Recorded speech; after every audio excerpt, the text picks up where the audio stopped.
ورحمۃ اللہ۔ بسم اللہ والصلاة والسلام علی رسول اللہ۔ جرابوں پر مسح کرنے کے حوالے سے کتاب و سنت کی روشنی میں کچھ باتیں آپ کے سامنے واضح کروں گا۔ دو چیزیں ہیں، ایک ہے جرابوں پہ مسح کرنا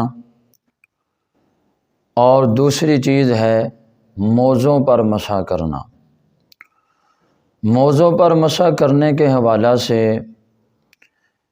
کسی بھی مسلک کا، کسی قسم کا کوئی اختلاف نہیں ہے، چاہے اہل حدیث ہیں، دیوبندی ہیں، بریلوی ہیں، تمام مسالک کا اس بات پر اتفاق ہے کہ موزوں پر مسح کر لینا چاہیے۔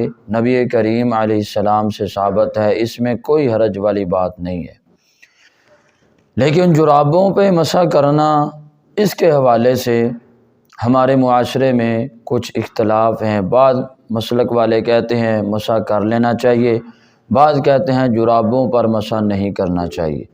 لیکن میں ایک بات آپ کے سامنے ضرور واضح کروں گا کہ جب بھی کوئی مسئلہ آپ کے سامنے پیش آئے تو آپ اس مسئلہ کے حوالہ سے کتاب و سنت کی طرف رجوع کریں، اپنے مسلک، اپنی جماعت، اپنے فرقے، اپنے علماء کی طرف نہ دیکھیں۔ آپ یہ دیکھیں کہ کتاب و سنت میں مسئلہ کیا ہے، قرآن پاک میں مسئلہ کیا ہے، نبی کریم علیہ السلام کی احادیث میں مسئلہ کیا ہے۔ اگر آپ کو جرابوں پر مسح کرنے کے حوالہ سے احادیث مل جاتی ہیں، نبی کریم علیہ السلام کا طریقہ ملتا ہے، اللہ کے پیغمبر کے صحابہ کا طریقہ ملتا ہے، تو اس میں کوئی حرج والی بات نہیں، اس سے فائدہ اٹھانا چاہیے۔ اگر نہیں ملتا تو نہ کریں۔ آپ احادیث کا مطالعہ کریں، نبی کریم علیہ السلام سے ثابت ہے اللہ کے پیغمبر نے جرابوں پر مسح کیا ہے، پیغمبر علیہ السلام کے اصحاب سے بھی ثابت ہے انہوں نے جرابوں پر مسح کیا ہے۔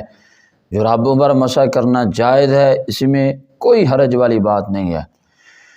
اب میں آپ کے سامنے کچھ روایات بھی بیان کرتا ہوں۔ امام ابو داود رحمہ اللہ نے سنن ابو داود میں باقاعدہ باب نقل کیا ہے، باب المسح علی الجوربین، کہ جرابوں پر مسح کرنے کے حوالے سے باب انہوں نے باندھا ہے، اور انہوں نے باقاعدہ اللہ کے پیغمبر علیہ السلام کی حدیث بھی نقل کی ہے، جس حدیث کو بیان کرنے والے سیدنا حضرت مغیرہ بن شعبہ رضی اللہ تعالی عنہ ہے۔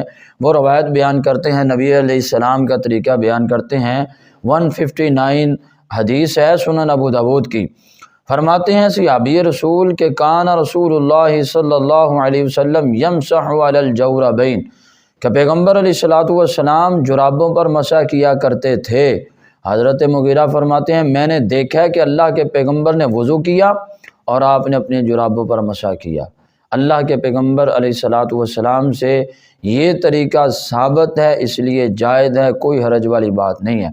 اور جہاں امام ابو داود رحمہ اللہ نے یہ روایت، یہ حدیث نقل کی ہے نا، انہوں نے وہاں کچھ اصحاب کا بھی طریقہ نقل کیا۔ پیغمبر علیہ السلام کے صحابہ بھی جرابوں پر مسح کیا کرتے تھے۔ اب جو روایت میں نے بیان کی ہے نا کہ حضرت مغیرہ بن شعبہ فرماتے ہیں کہ پیغمبر علیہ السلام نے جرابوں پر مسح کیا، یہ روایت جامع ترمذی میں موجود ہے اور سنن ابن ماجہ کے اندر بھی موجود ہے، دیگر احادیث کی کتابوں میں یہ حدیث موجود ہے۔ اب رہی بات صحابہ کے طریقے کی، امام ابو داود رحمہ اللہ نے 7 صحابہ کا نام لے کر ذکر کیا ہے۔ فرماتے ہیں حضرت علی بن ابی طالب رضی اللہ تعالی عنہ، حضرت سہل بن سعد، اور حضرت عبداللہ بن مسعود، حضرت برا بن عادب، دیگر انہوں نے صحابہ کا نام لیا۔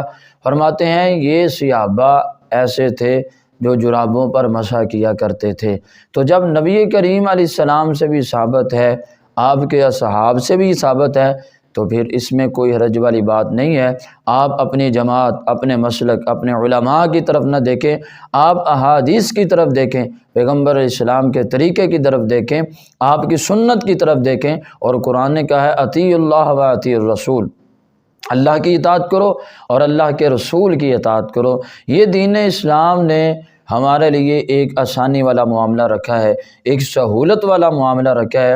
تو سردیوں میں اکثر یہ معاملہ پیش آتا ہے، سردی زیادہ ہوتی ہے، پانی بھی ٹھنڈا ہوتا ہے، تو اسلام نے سہولت رکھی ہے اگر کسی کو موزے میسر ہے اس موزے پہنے تو پھر اس سے اچھی تو بات ہی کوئی نہیں نا، موزے پہن لے تو اس پر تو مسح کرنے کے حوالے سے کسی قسم کا کوئی اختلاف ہی نہیں ہے۔ لیکن اگر کسی کے پاس موزے میسر نہیں ہے، اس کے پاس جرابیں ہیں، وہ جرابیں پہنتا ہے، تو جرابوں پر مسح کرنے کے حوالے سے کسی قسم کی کوئی حرج والی بات نہیں ہے، اس پر مسح کرنا جائز ہے۔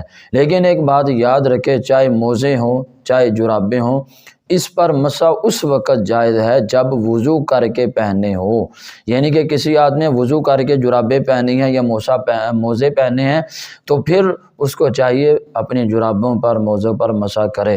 اگر وضو کر کے اس نے نہیں پہنی تو پھر اس پر مسح کرنا جائز نہیں ہے، اس کو اتارے، پہلے وضو کرے، پھر اپنے موزے یا اپنی جرابیں پہنے، پھر اس پر مسح کیا جائے گا۔ اب بات یہ ہے کہ مسح کرنے کی مدت کتنی ہے۔ نبی کریم علیہ الصلوۃ والسلام نے ارشاد فرمایا ہے کہ 3 دن 3 ایام ولیالیہن للمسافر، آپ نے فرمایا مسافر کے لیے 3 دن اور 3 راتیں، اور جو مقیم ہے للمقیم، جو مقیم ہے یعنی کہ اپنے گھر میں رہنے والا ہے، اس کے لیے صرف 1 دن اور 1 رات ہے، یعنی کہ جو اپنے گھر میں رہ مسافر نہیں ہے، مقیم ہے، وہ 1 دن اور 1 رات 24 گھنٹے تک اپنے موزوں اور اپنے جرابوں پر مسح کر سکتا ہے۔ اسی لیے جو مسافر ہے اس کے لیے اسلام نے 3 دن اور 3 راتیں سہولت رکھی ہیں۔ کوئی آدمی سفر میں گیا ہے تو وہ 3 دن